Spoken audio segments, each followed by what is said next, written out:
Deportes a todo color presenta de 2 a 3 preguntas. Amigos de Deportes a todo color, bienvenidos a una edición más de 2 a 3 preguntas. Y ahora nos vestimos de un color pues multicolor, porque tenemos a Pepe del Bosque que nos acompaña para platicar con nosotros. Pepe, te saludo con mucho gusto, ¿cómo te va? ¿Qué tal, Jesús? Me da mucho gusto saludarte. ¿Todo bien? ¿Qué tal? ¿Cómo están ustedes? Bueno, pues te presento a mis compañeros Víctor Lona, Charlie Ulloa y Sebastián Castillejo, quienes me van a acompañar en esta entrevista, y te damos la garantía que le damos a todos nuestros entrevistados, tú que has participado en sin fin de entrevistas y que también te han hecho por ahí un par. No sabemos si esta va a ser buena o mala, pero sí, te prometemos que va a ser distinta a lo que te has encontrado. ¿Estás listo? Arrancamos, con todo gusto. Venga, pues vamos a darle. La primera sección se llama Aprendiendo de, y aquí te vamos a presentar a personajes que han estado inmiscuidos de cierta manera en tu trayectoria. A mí el primero por el que me toca preguntarte es por Alejandro Marín. ¿Qué se le puede aprender a Alejandro Marín? Bueno, a Marín le debo mucho. Él es hijo del gato Marín, o sea, un portero histórico en el fútbol mexicano con Cruz Azul.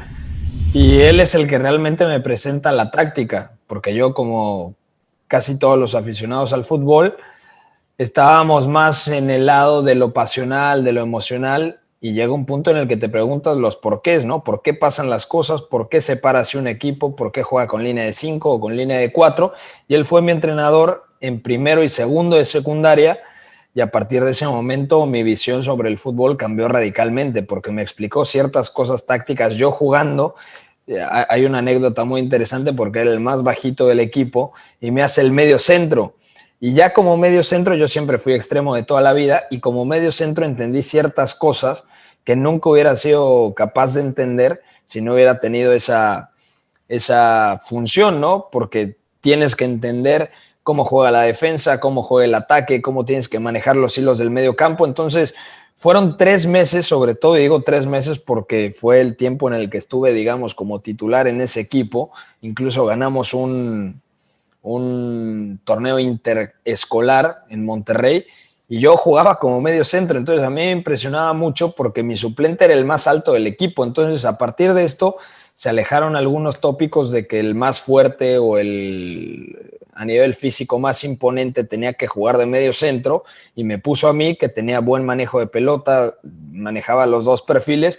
Entonces, Alejandro Marín le debo muchísimo porque a partir de él entendí una parte del fútbol que no conocía. Entonces, para mí siempre será el entrenador referencia que me introdujo en este mundo de la táctica.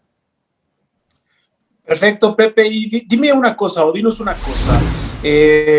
¿Tú cuándo te enteraste o cuándo te diste cuenta de que por más que te esforzaras, o a lo mejor no te esforzabas tanto, pero no ibas a poder hacerla en primera división? Pues realmente jugar profesional yo nunca lo tomé como un reto, porque sabía perfectamente que había compañeros de mi equipo que jugaban mucho mejor que yo. Por ejemplo, Chava Medina, que estuvo en Pumas, o Efraín Juárez, que también estuvo en Pumas y luego fue campeón sub-17, que llegó a jugar en el Celtic, luego va al Zaragoza, y uno se da cuenta de sus limitaciones. O sea, dentro de un equipo, una selección, como le llamábamos en el DF a los conjuntos interescolares, pues era un buen futbolista, pero ya para jugar en primera división es muy difícil. Y luego tuve la fortuna de probar suerte en Bélgica, en un equipo de tercera división, y ahí te das cuenta de muchas cosas. O sea, que realmente cuando hay un chico, no sé, de Nigeria o de Uganda o de Camerún, que se la juega todo porque de él depende que su familia tenga la nacionalidad para poder vivir en Bélgica, en ese caso era la ciudad de Amberes, pues eso es otra cosa, ¿no? Entonces me gustaba mucho el fútbol, creo que llegué a jugarlo en un buen nivel, me dio para tener una beca universitaria, pero nunca para pensar que pude haber sido una gran figura en primera división, ni mucho menos. Y creo que es muy importante, ahora que estoy del otro lado comentando fútbol, que no tengo ningún resentimiento, ningún tipo de frustración, porque entiendo perfectamente por qué no llegué, porque había mejores y simple y sencillamente pasa eso. Que lo pude haber intentado con mayor convicción es cierto, pero era muy complicado y creo que no tenía el nivel para poder trascender en el máximo nivel. Oye, Pepe, ¿sí probaste los chocolates de Bélgica? Que dicen que son bastante Buenazos, y la chela también. Excelente, excelente. ¿Qué tal? Te saluda Víctor Lonita. Y vamos con el siguiente personaje de Aprendiendo de, y se trata de Joan Ginebra. Es un muy buen amigo. Joan lo conocí cuando él estaba en un fan club del Borussia Dortmund. Lo conocí por un amigo en común. Y justamente cuando yo renuncio a ESPN y me voy a Europa, él me habla y me dice, oye, yo estoy en Barcelona. Él estudió el curso de entrenador, no por mí, pero sí impulsado un poco por mí, porque él estaba estudiando Derecho y le dije, güey, si tienen oportunidad tus papás de apoyarte para que seas entrenador profesional e ir a prepararte a Europa, tienes que tomar esa posibilidad sí o sí, o sea, es algo único. Y estuve en muchísimas clases presenciales con Joan, aprendí muchísimo en 5 semanas en Barcelona, porque había entrenadores de primer nivel enseñando a futuros estrategas. Entonces, Joan es un gran amigo, me recibió en su casa en Barcelona, una persona íntegra, un tipazo, actualmente está trabajando en Chivas. No sé si termine de definirse como entrenador, como estratega o opte por la posibilidad de ser directivo. Yo creo que tiene la posibilidad de desarrollarse en ambos ámbitos. Entonces, es un tipazo y siempre le estaré agradecido que me presentó a gente que sabe muchísimo de fútbol y que también alentó esa necesidad de prepararme más y de saber más de táctica. Por ejemplo, hubo una anécdota muy interesante porque la primera vez que llegué al curso de entrenador había una materia que se llamaba preparación de partido o análisis de partido o metodología de preparar un partido.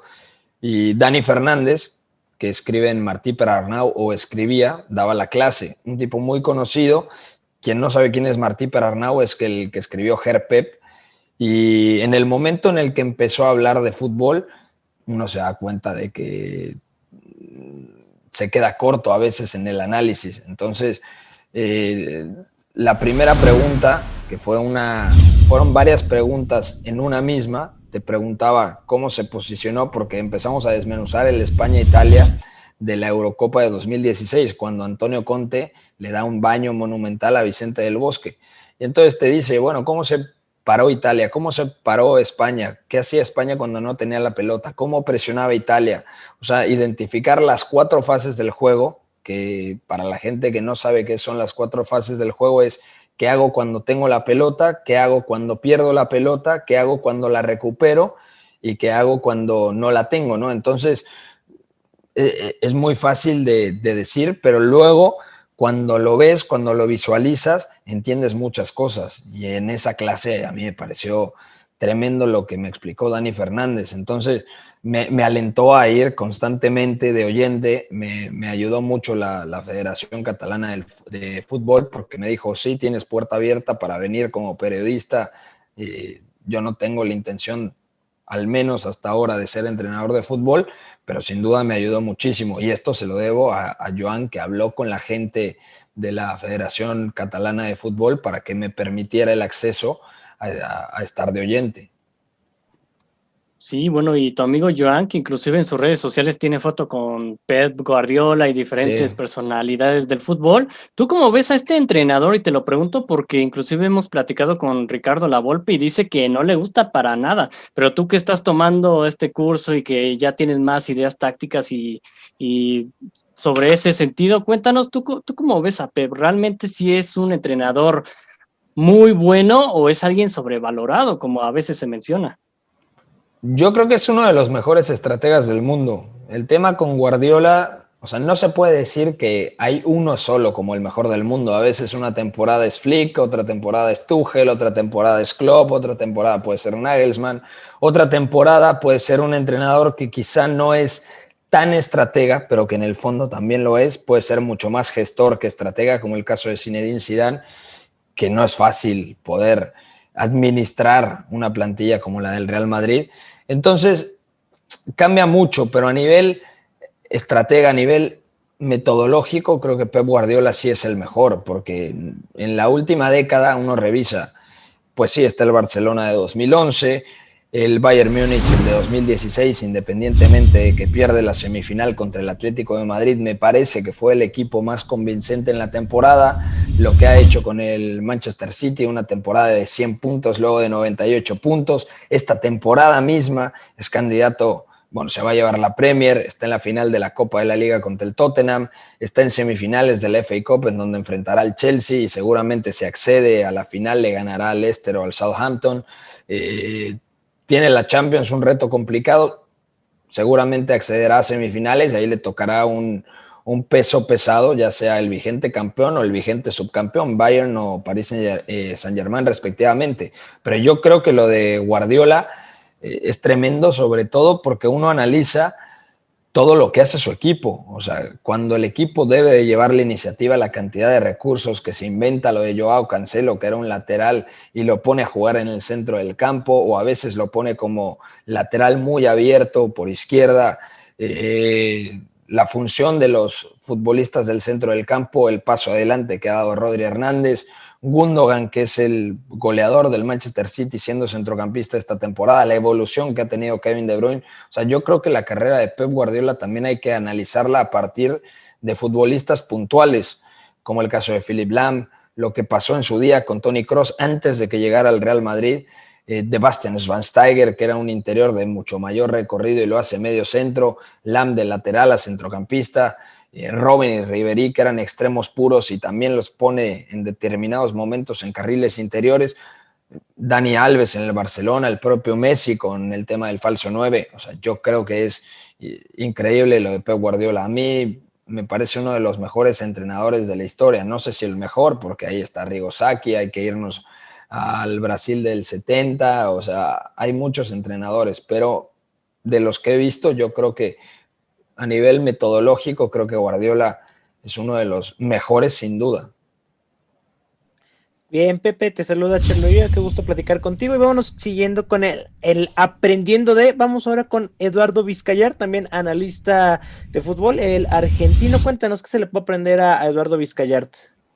No, todo, se le puede aprender a Eduardo Vizcayart, absolutamente todo, porque a mí me parece el mejor comentarista de UEFA Champions League.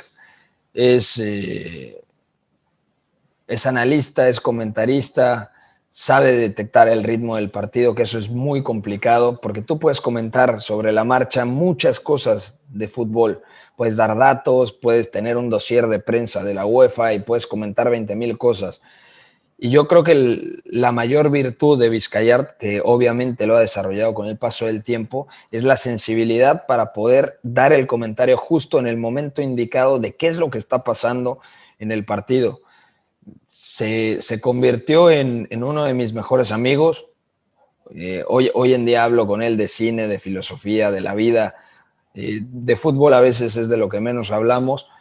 Entonces yo le tengo una admiración tremenda y tengo el orgullo de decirle amigo al que considero es mi mayor maestro dentro del periodismo deportivo, porque fue el que me enseñó a preparar partidos por ahí de 2009, 2010, cuando lo conocí a través de Luis Omar Tapia. Él me enseñó su método para poder preparar partidos de fútbol y fue increíble, porque yo creo que es la misma línea que mantengo a día de hoy. Quizá yo me meto más en temas tácticos, que es lo que más disfruto, pero aún así, o sea, a mí me parece uno de los referentes, un comentarista histórico, y por eso tiene tantas finales y tantas temporadas relatando el mejor torneo de clubes en el mundo. Bien, y cuéntanos cómo es esa preparación, ¿o se puede saber cómo es ese método de preparación de partidos? Sí, siempre decimos que la clave para comentar, por ejemplo, un torneo como la UEFA Champions League es muy difícil, porque hay que estar al día con todo. De repente te puede tocar el Paris Saint-Germain, entonces hay que ver un poquito de Liga Francesa. Te puede tocar el Borussia Dortmund, hay que ver Bundesliga. Te toca la Lazio, hay que ver Italia, ¿no? Lo mismo con los españoles, con los equipos de Premier. Entonces la Champions te obliga a ver fútbol prácticamente todos los días, de seguir, de monitorear. Y es un reto muy importante, porque tú no puedes hablar de un equipo que no ves frecuentemente. Y si no lo ves frecuentemente, tienes que prepararte, tienes que ver al menos sus últimos 2 partidos. No puedes ser un analista de highlights, o sea, no puedes ver 3, 4 resúmenes, porque el resumen únicamente te muestra acciones puntuales, te muestra jugadas, pero no el juego. Entonces, yo creo que la preparación es dominar plenamente quiénes son los equipos que están jugando. Entonces, si de repente te toca hacer un Barcelona contra Vålerenga de Noruega o contra Ludogorets de Bulgaria, hay que intentar adentrarse también en el otro equipo para saber qué es lo que está planteando. Mira, está jugando con línea de 5 porque en la liga búlgara normalmente Ludogorets juega 4-4-2, pero ahora, como está enfrentando al Barcelona, opta por ceder la iniciativa, un planteamiento mucho más reactivo. Yo siempre digo que la clave está en poder contextualizar y decir más allá de lo que te dan.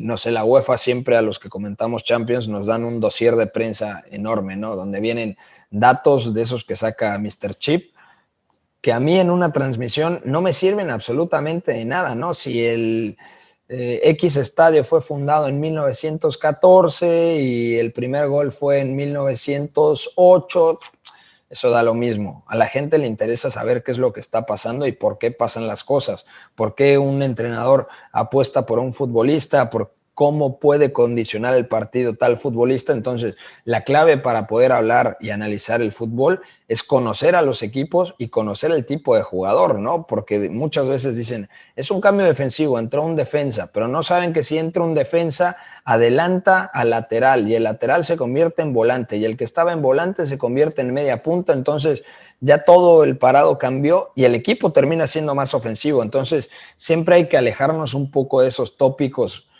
generales y poder interpretar de manera analítica qué es lo que está pasando. Siempre digo, analizar los porqués.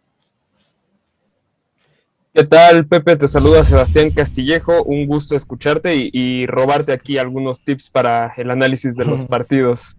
El siguiente personaje del que me gustaría que me contaras qué es lo que se le puede aprender o qué le aprendiste puntualmente es José Ramón Fernández. Bueno, con José Ramón hay una relación, no sé si compleja. Yo creo que José Ramón es el líder del periodismo deportivo en México por todo lo que hizo en su día en Azteca, en Imevisión, hace años. O sea, yo cuando era chico veía a José Ramón Fernández, veía a los protagonistas, veía Deport TV, pero cuando lo conocí en ESPN ya me tocó una etapa en donde ya era figura. O sea, José Ramón en ESPN no es el líder. José Ramón en ESPN es una figura que representa mucho para el periodismo mexicano, pero ya no tiene que trabajar tanto. O sea, y yo creo que se lo merece por tantos años que trabajó y que dicen que era un obsesivo del trabajo. Le decían, siempre me dice Juan Pablo, su hijo, que era el guardabosques. Así lo apodó Salinas Pliego, porque no salía de las instalaciones de TV Azteca. Entonces, lo que realmente le aprendí a José Ramón a nivel periodístico, yo creo que nada. O sea, y lo digo abiertamente, yo creo que a nivel analítico tampoco. Pero algo que sí me ayudó mucho convivir con José Ramón fue desarrollar, número uno, la autocrítica, la humildad. Puedes ser muy bueno, pero tienes que trabajártelo mucho en este medio, tienes que desarrollar personalidad. La humildad es básica, porque si piensas que eres el mejor, el día de mañana viene alguien más y te da 2 bofetadas. Y José Ramón es muy así.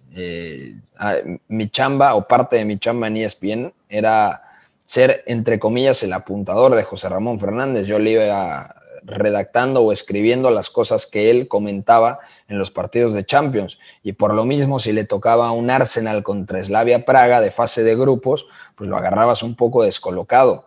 Entonces tú lo tenías que ayudar, o esa era mi labor. Era algo que no se hacía en ESPN y no sé si se sigue haciendo, pero mi aporte, mi trabajo era que él luciera, y llegó un punto en el que pues también uno se siente frustrado porque dices, si yo lo estoy escribiendo, si yo conozco, ¿por qué yo no soy el que lo estoy comentando, no? Pero también te das cuenta de que, bueno, es un medio en el que es una carrera de resistencia, no de velocidad.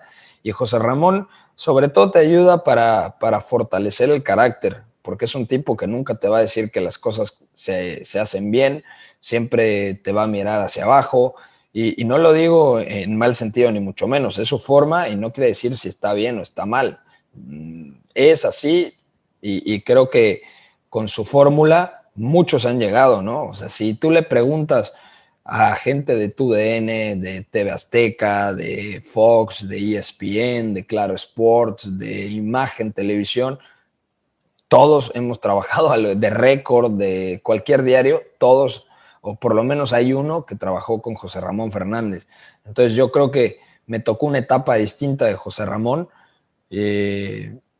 No puedo decir que le aprendí algo a nivel periodístico, no puedo decir que le aprendí algo a nivel analítico de manera de ver el fútbol, porque realmente yo era el que le escribía las cosas que él decía, pero sí me ayudó mucho para fortalecer el carácter, porque alguien muy bajito, yo siempre hice la analogía en mi cabeza que era como Napoleón, porque tú lo veías y pues como que no imponía mucho, pero en el momento en el que lo conocías, era impresionante por todo lo que te decía, por cómo trataba a la gente, y no quiero decir que la tratara mal, sino que era su forma de ser para poder tener un grupo de trabajo equilibrado, y yo creo que esa fue la fórmula que le llevó al éxito en TV Azteca. Entonces yo creo que José Ramón es una figura icónica, ¿no?, del periodismo deportivo mexicano.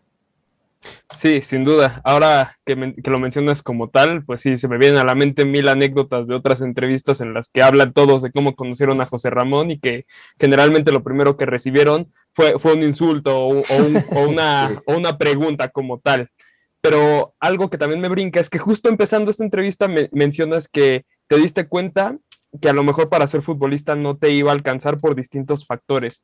Y en este caso te das cuenta también de que justamente ese aspecto mental de personalidad era fundamental para llegar a tu objetivo de estar en los medios de comunicación, de analizar, de saberte tragar ese orgullo de decir yo le estoy dando los datos, pero él se está luciendo. Entonces, a mí me gustaría que me contaras cómo es este proceso de equilibrar o entender qué es más complicado en ese sentido mental, ser futbolista o ser analista o estar en medios como tal.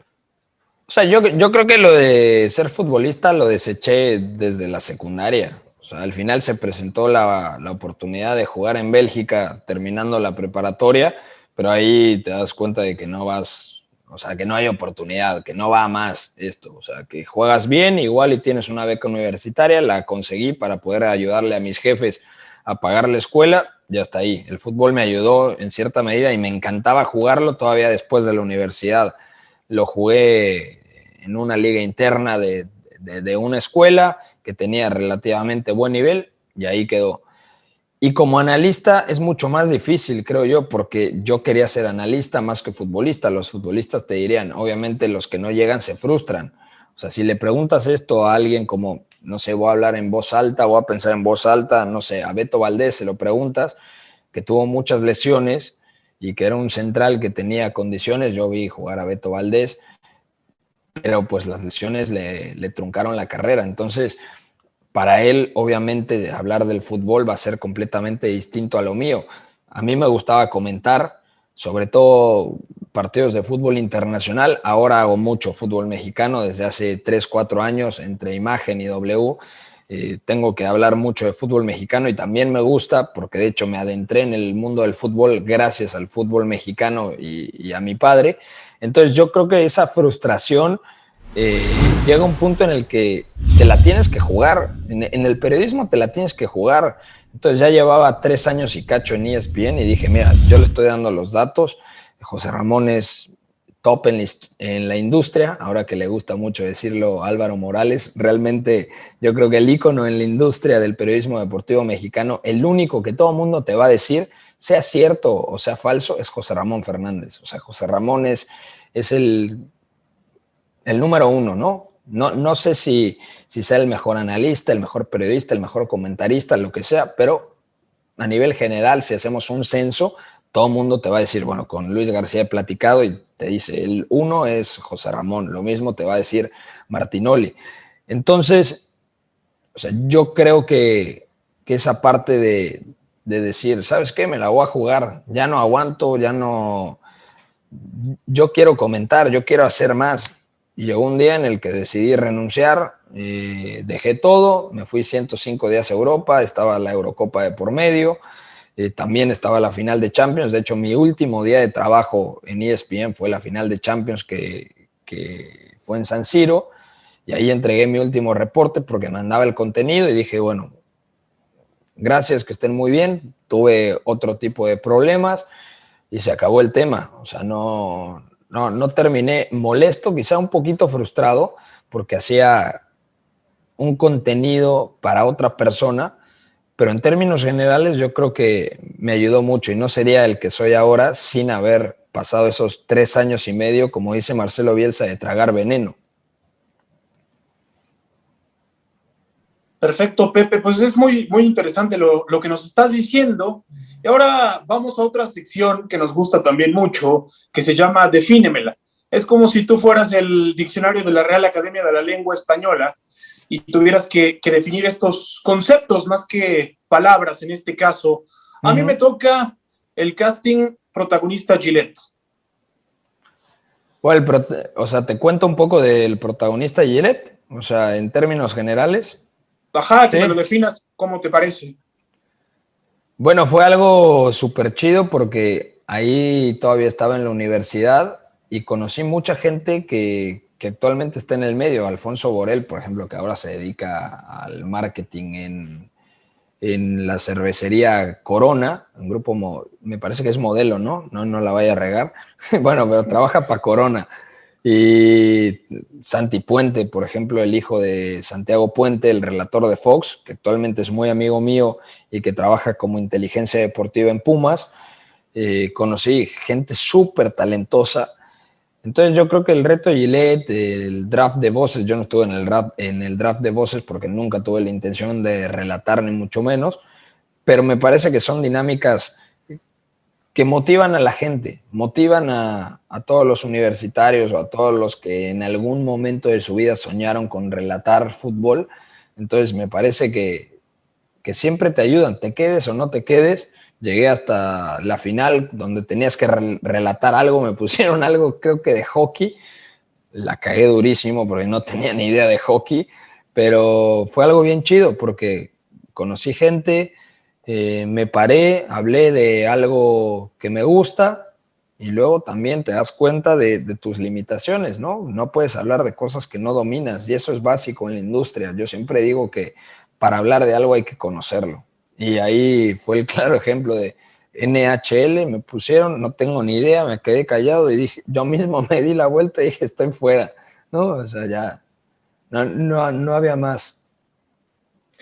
No sé cómo lo viviste tú, porque a mí también me tocó vivirlo, me tocó estar contigo en los 24 finalistas, pero en ese momento pues tú vas pasando, igual que tú, yo era un universitario, tú vas pasando muchas etapas de mucha gente que está al lado tuyo, que a lo mejor ya tienen experiencia, y gente como Juan Carlos Cartagena o como Vladimir Pozo, te acordarás que estaban adentro. ¿Cómo no? Sí.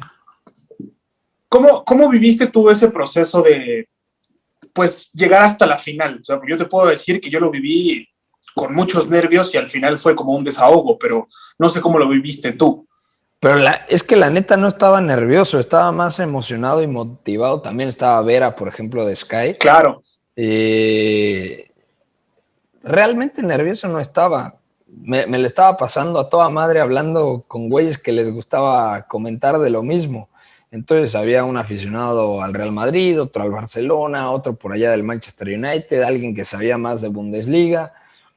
O sea, nervio como tal, yo creo que no. O sea, un consejo que siempre le doy a la gente que se quiere dedicar a esto es prepárate y habla con conocimiento de causa. Punto. Si no sabes de algo, mejor dilo. Oye, yo no domino este tema, pero creo esto. No sé si sea neta o no, pero doy mi punto de vista. O sea, porque me ha tocado hacerlo de NFL o de básquetbol o de Fórmula 1 o de tenis ahora que ganó Zverev.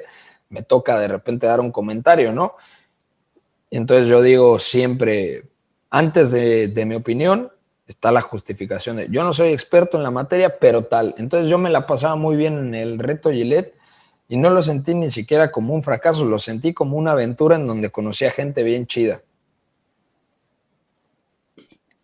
Excelente, Pepe. Vamos con el siguiente de Defínemela. ¿Y cómo nos podrías definir el 9,5?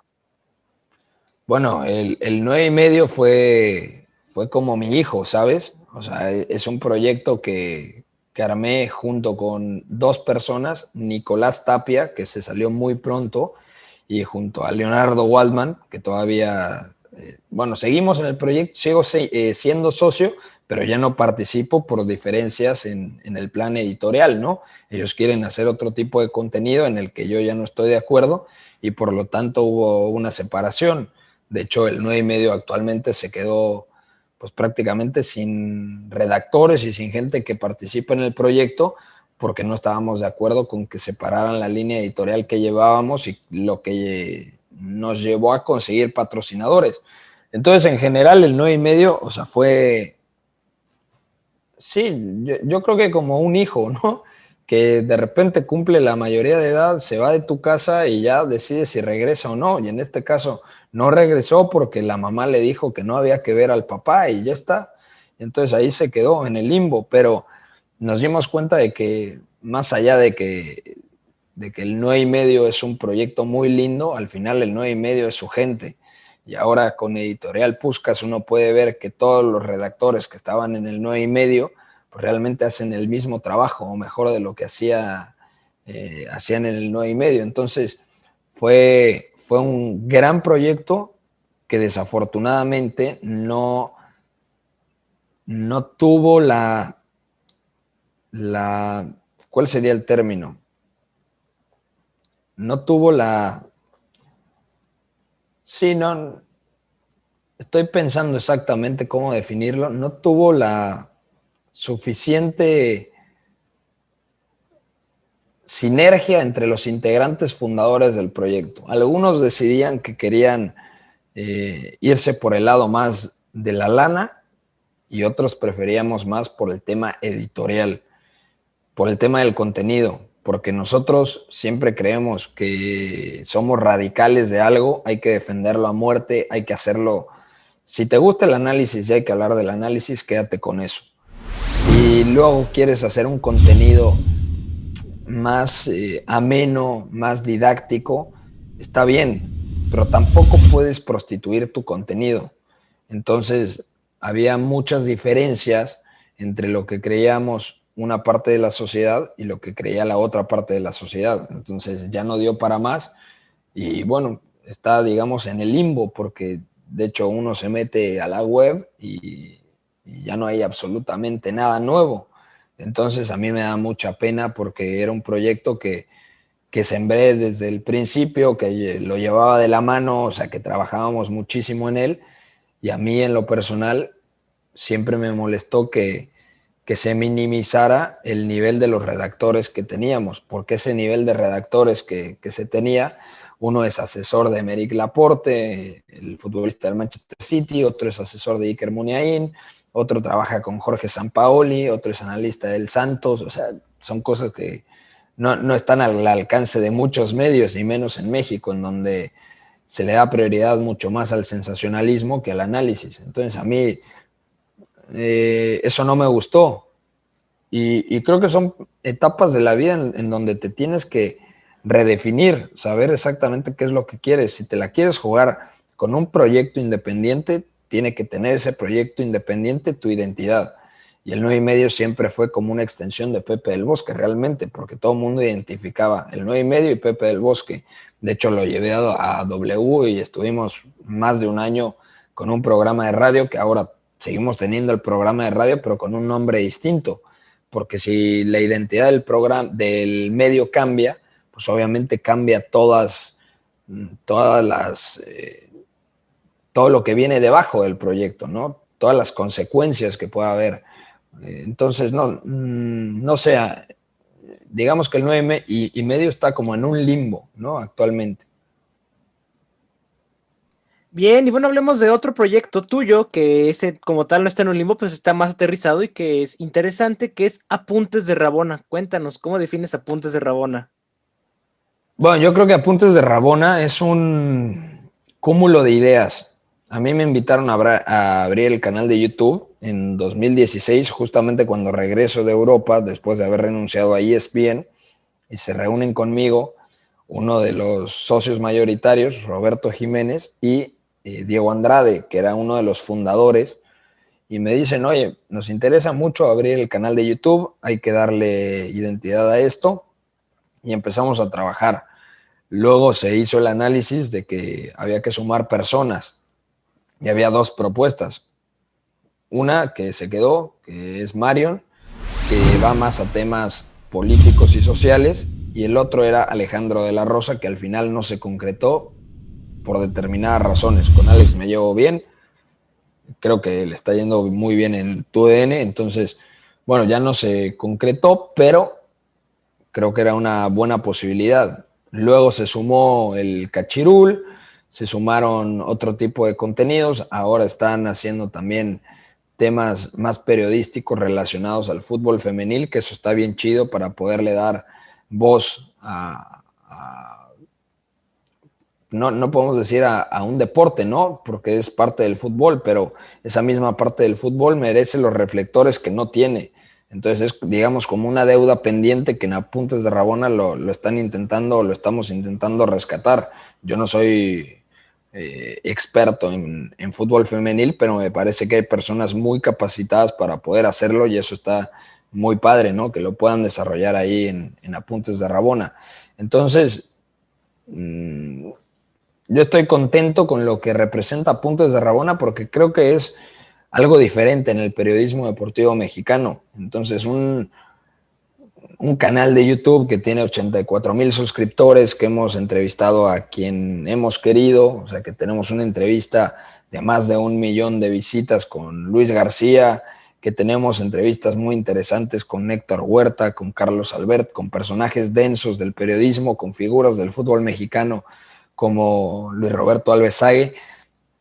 Entonces eso es a mí lo que más me representa Apuntes de Rabona. Creo que tenemos la facilidad de poder llegar a la gente a través de algo más allá de la táctica o más allá de echarle huevos, ¿no? O sea, conocer a las personalidades detrás de la pelota o detrás del micrófono gracias a la persona. Entonces, yo creo que Apuntes de Rabona es un medio muy humano y ese es el éxito de Apuntes de Rabona. Ojalá tuviera mucho más apoyo, pero es bien complicado, es muy difícil porque la mayoría de las marcas todavía no se atreven a dar el paso a lo digital porque siguen pensando, sobre todo en México, siguen pensando que la televisión es lo primordial, cuando un video en YouTube puede trascender mucho más que un programa de televisión en donde únicamente se agarran a madrazos, ¿no?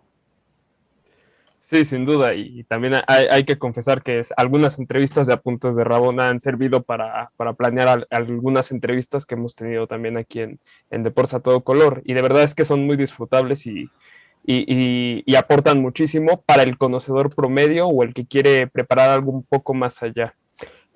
Lo siguiente que me gustaría que nos definieras es Editorial Puskás. Bueno, Editorial Puskás es el sueño de muchas personas que quieren construir un medio independiente en donde se hable de historias, de análisis, de táctica y sobre todo que se respete el juego, que se expliquen los porqués y que se entienda plenamente que los protagonistas son los futbolistas y no los interlocutores. Nosotros estamos completamente alejados de la idea de que el fútbol se tiene que ver como un espectáculo únicamente. El espectáculo es una consecuencia, pero el fútbol, antes que cualquier otra cosa, es un deporte. Y para nosotros es fundamental entenderlo así, a través de la competencia, de por qué gana o pierde un equipo, por qué un equipo que juega mal gana y por qué un equipo que, entre comillas, juega bien pierde. Entonces, explicar y acercar al aficionado a la reflexión es el objetivo de Editorial Puskás, que en su día era el mismo objetivo que teníamos en el 9 y medio. o bueno, cuando yo era el director editorial del 9 y medio. De hecho, el 99% de las personas que trabajan en Editorial Puskás, excepto la persona que me invitó a desarrollar el proyecto, son del 9 y medio. Entonces, la persona que me dijo, oye, ya sé que no estás como director editorial del 9 y medio, creo que vale la pena que construyas algo con tu identidad, ya que no puedes terminar de desarrollar la idea en el 9 y medio. Y yo estaba como indeciso, no estaba convencido al 100% de poder hacerlo, pero luego los propios autores, la gente que estaba en el 9 y medio, me alentó para poder decir, vale, creo que debemos intentar cambiar el periodismo desde nosotros mismos. Hay que intentar hacer algo diferente, hay que fomentar el análisis, la reflexión y menos el sensacionalismo y el amarillismo, ¿no? Perfecto, Pepe. Pues mira, esta plática ha estado bastante interesante, pero vamos a cerrarla con las preguntas más difíciles que te han hecho en tu carrera, así que quiero saber si estás listo. Pues no lo sé si estoy listo, pero dale, güey. La primera pregunta que me toca hacerte de esta sección es, ¿alguna vez te ha salido una rabona? Sí, no al 100%, no, o sea, no a nivel Ronaldinho o Neymar, pero sí alguna vez me salió una rabona. Más de una vez, te podría decir. No 20 veces, pero sí puedo decir que di una asistencia de rabona. Entonces me siento orgulloso y conmovido con eso. Bueno, eso es algo. Vamos con la siguiente de estas preguntas, que son las más complicadas, y esta sí es muy difícil, ¿eh? Imagínate, si fueras un chilaquil, ¿cómo te gustaría que te comieran? ¿Con bistec, en torta o así solito? Yo creo que solito. Yo soy muy simple. Entonces a mí los chilaquiles con crema, con salsa roja o verde me da lo mismo. Creo que te diría la verde, que son más tradicionales, con su cebollita, su quesito encima. No como guajolota, güey. O sea, ya eso también es meterle demasiado tortilla, o sea, más pan. Es para comer 2 días, ¿no? Sin duda, pero bueno, a la gente le gusta y por eso te hacen fila tanto allá en la colonia, en la Roma. Y bueno, continuando con esto, un poquito más terrenal o más de la Ciudad de México, Pepe, ¿cuál es tu línea del metro favorita? 100% la de Universidad de Indios Verdes, 100%, porque yo, bueno, hasta antes de la pandemia viajaba muchísimo en metro. Etiopía entre Etiopía y Eugenia fueron mis estaciones de toda la vida. También Zapata, porque salía de la escuela y tomaba el metro Zapata. Universidad también, para ir a la universidad. Entonces, bueno, la línea verde es mi línea favorita. Y también la azul, la del centro, me gusta mucho. O sea, por toda la mística que tiene, atravesar la línea del metro. Y ¿te acuerdas que antes ponían ahí por Hidalgo, Allende y todo esto, los libros, etcétera? No sé si todavía lo sigan haciendo, espero que sí, pero, o sea, fui ahí N cantidad de veces. Entonces, entre la verde 1 y la azul 2.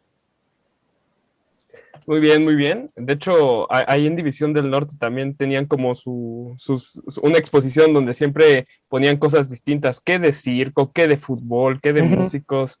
Sí, había cositas interesantes en Y aparte, ahí estaba el Parque de Pilares. O sea, también División del Norte me la sé de memoria porque justamente ahí me subía o me bajaba para jugar fútbol en el Parque de Pilares. Ah, sí, en la cancha esa de arena, totalmente. Te estás viendo muy noble al decirle arena porque era tierra con piedras, güey. Sí. Ahí también yo dejé varios pedazos de piel en esa cancha. Pero bueno, la siguiente pregunta. ¿Crees que Andrea Pirlo, el Buki y el Kikín Fonseca fueron separados al nacer? No. Yo creo que son cosas completamente distintas. Andrea Pirlo está aparte, ¿no? Andrea Pirlo, estamos hablando de uno de los mejores mediocentros en la historia, como le dicen en Italia, un regista. El Buki, a mí no me encanta su música, pero sé que es un gran cantautor Y el Kikín, que es una muy buena persona, no soy su amigo ni mucho menos, pero me lo he topado 20, 30 veces en estadios de fútbol y me cae a toda madre. Pero pues digamos que es el otro lado del comentarista, ¿no? Que no necesita prepararse mucho, que como del lado de Jorge Campos, ¿no? Que van ahí a comentar representando la figura que fueron como futbolistas. Más ligerito, sí. Sí. Pepe, si hubieras sido biólogo, ¿cómo lo hubieras hecho para no perderte un partido de fútbol? Si hubiera sido biólogo no hubiera visto la cantidad de partidos que he visto en este momento de mi vida, porque hasta en vacaciones tengo que ver fútbol, porque, no sé, me toca hacer el radio de lunes a viernes, entonces sé que mañana hay eliminatorias, empieza el Europeo Sub-21, entonces intento sacar tiempo para ver fútbol siempre, porque es mi trabajo. O sea, porque si no veo algo, sé que alguien más lo va a ver y no sería profesional teniendo un programa de radio en donde se hable de determinada cosa que yo no he visto. Entonces, ahora es mucho más equilibrado porque tengo a Beto González o a Eduardo Zurita, en donde nos distribuimos mucho mejor. Oye, vale, tú ves estos 7, yo estos 7, Zurita ve estos 4, perfecto, así lo llevamos. O si no, podemos abarcar todo, le hablamos a los españoles a que nos echen una mano, pero el 90% de los partidos que comentamos normalmente los hemos visto. Y si no, por lo menos tenemos noción de lo que ha pasado, lo tenemos en multipantalla y estamos viéndolo de reojo. Los días de Champions lo tenemos que hacer así porque si no es imposible. Pero siempre digo que creo que hubiera sido mejor biólogo marino que periodista, porque lo que más me gusta en la vida antes del fútbol yo creo que es el mar. Perfecto. La siguiente es al 9:30, ¿lo llamaste así porque al 10 siempre le pegan? No, porque de hecho el nombre no fue mi idea. Uno de los socios donde nos reuníamos a echar unas cubas y a grabar un podcast, de hecho la idea surge porque teníamos un podcast y empezamos a platicar y Leonardo Waldman viene con la idea de, oye, hay que hacer una revista. Y yo le digo, bueno, una revista es muy difícil, hay que intentar con una página. Y luego Nico Tapia, que era un periodista fenomenal, que se volvió chef, ahora es un chef reconocido chileno, nos dice, no, bueno, hay que hacer algo más artesanal. Entonces compaginamos la idea de todos y decimos, ok, ya tenemos una buena idea, hay que hacerlo un buen proyecto. Nos costó hacerlo un buen proyecto, pero lo más difícil es el nombre. Entonces el papá del cuate de la casa llegó, un tipazo, y nos dijo, ¿por qué no le ponen el 9:30? Porque es la contundencia del 9 con la creatividad del 10. Y dijimos, este tipo es un sabio, este tipo sabe mucho, tiene una gran idea, un gran nombre, y hay que utilizarlo. Bien, continuando con estas preguntas, Pepe, ¿cuál es el mejor bosque de la historia? ¿El bosque de Aragón, el bosque de Chapultepec, el bosque de los 100 acres de Winnie Pooh, Vicente del Bosque, Pepe del Bosque? El mejor bosque. Es una buena pregunta. El mejor bosque, el mejor bosque a nivel paisaje, yo diría que es el de la Toscana, porque en ese viaje, justamente cuando decido renunciar y dejarlo todo, cuando termina la final de Champions, yo viajaba con mi primo y me dice, yo no conozco Roma. Y le contesto, yo tampoco. Perfecto. Entonces vamos a ir de Milán a Roma en coche y vamos a atravesar toda Italia, ¿no? Ir bajando, y nos fuimos en carretera, donde realmente se conoce. Entonces hubo un trayecto en el que subíamos, y había un bosque impresionante, con neblina, y eso para mí, de esas fotos que te quedas en la memoria y dices, este momento es inolvidable, para mí es el mejor bosque que he visto. Y ahora si lo hacemos de manera de analogía, el mejor bosque que he conocido, yo creo que es mi papá. Porque como profesional, o sea, para bien y para mal, yo creo que soy un reflejo de lo que es mi papá, porque pues él me presentó el fútbol, porque él veía fútbol, él jugaba, él estuvo cerca de ser profesional, pero decidió dedicarse a otra cosa completamente distinta. Pero él es el que los sábados jugaba conmigo en el parque, él es el que junto a mi mamá me llevaba a los partidos de fútbol, el que en la noche me ponía los partidos, jugaba muchas veces el Atlas sábado en la noche, él es Chiva de corazón, entonces los domingos también me ponía los Pumas, entonces yo creo que, o sea, no sería la persona que soy sin la ayuda de mi papá. Qué buena respuesta, de verdad me gustó mucho, Pepe.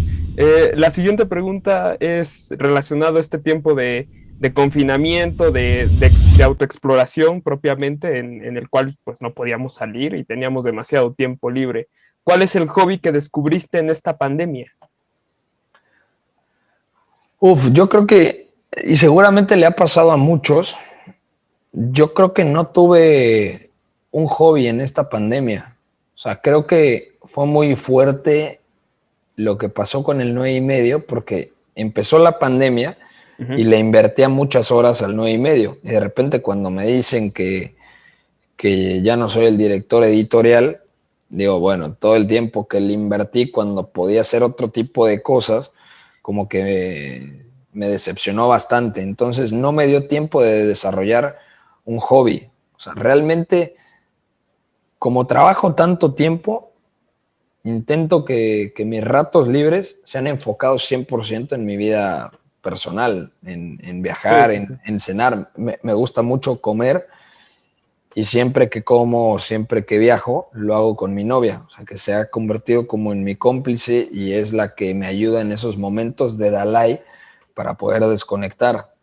Entonces, yo creo que un buen hobby es intentar elegir buena comida para comer y luego analizar. Cocinar, ni madre, soy malísimo, pero me gusta comer bien y a ella también, entonces eso ayuda. Si tuviera un hobby, te diría viajar, pero bueno, ahora con la propia pandemia no se puede, es imposible, pero siempre he tenido el objetivo de conocer, pues no todo el mundo, pero sí muchas partes del mundo. Tengo un mapa ahí donde he tachado lugares en donde tengo que ir sí o sí. Obviamente, pues tengo que ahorrar porque no es fácil viajar, o sea, es complicado. Quiero ir a la India, pero pues te cuesta un varo, ¿no? Ir a la India, entonces tienes que programarlo perfectamente para saber cómo y cuándo viajar. Pues perfecto, Pepe. Así llegamos al final de esta entrevista, pero no sin antes hacerte la misma pregunta que le hacemos a todos nuestros entrevistados, porque al igual que tú, lo que estás buscando, nosotros también estamos buscando entregarles, pues, a nuestros espectadores el contenido de una manera diferente, y por eso les preguntamos a todos, ¿qué te gustó y qué no te gustó de esta entrevista? Bueno, en general me gustó todo, o sea, yo creo que tienen una muy buena dinámica, eso es difícil de encontrar, o sea, de repente cuando preguntas tú, Jesús, cuando pregunta Charlie, cuando pregunta Sebas, cuando pregunta Vic, o sea, que creo que están muy bien coordinados y eso siempre se valora. Cuando de repente entras a una entrevista y ves a 4 güeyes, dices, ah, bueno, igual es un desastre, ¿no? Pero no, en esta ocasión lo tienen bastante sincronizado y eso es muy importante. Yo creo que no hay queja en ningún sentido y creo que tienen estudiado al personaje. En este caso, sabían por dónde preguntarme y eso es parte del periodismo, saber qué preguntarle a la persona con la que están hablando para poder tener respuestas que igual y enriquecen la conversación o igual es pura mamada, ¿no?